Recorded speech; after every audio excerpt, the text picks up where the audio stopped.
Путин, введи войска. Часто используешь этот хэштег, но если ты желаешь втянуть Россию в войну, ответь для себя. Готов ли ты наблюдать за этой войной, не глядя в монитор, а своими глазами, сидя в окопе? Думаешь, до этого не дойдет?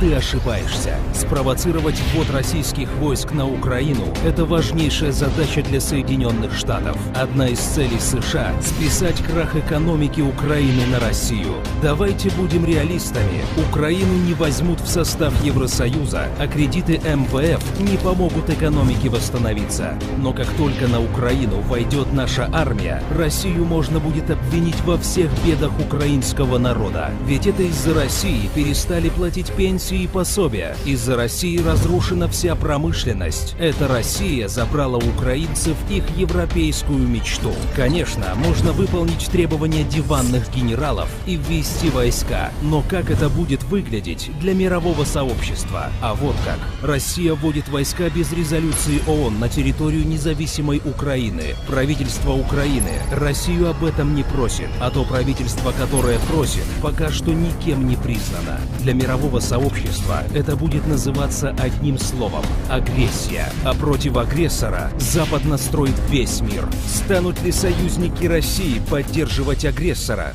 Даже если мы просто введем бесполетную зону над юго-востоком Украины, американцы и НАТО могут ввести бесполетную зону уже для наших самолетов и ракет. Что если они собьют российский самолет? Как на это реагировать? Бросить танковые колонны к Ла-Маншу? Начать войну со всей Европой и Штатами, плюс Канадой и Австралией? Так ведь именно этого США и добивается. Америка задыхается от колоссального госдолга, который превышает 17 триллионов долларов. Им срочно нужна большая война. Массовое банкротство компаний, крах держателей долговых расписок, схлопывание рынка ценных бумаг – это триллионы сгоревших виртуальных денег.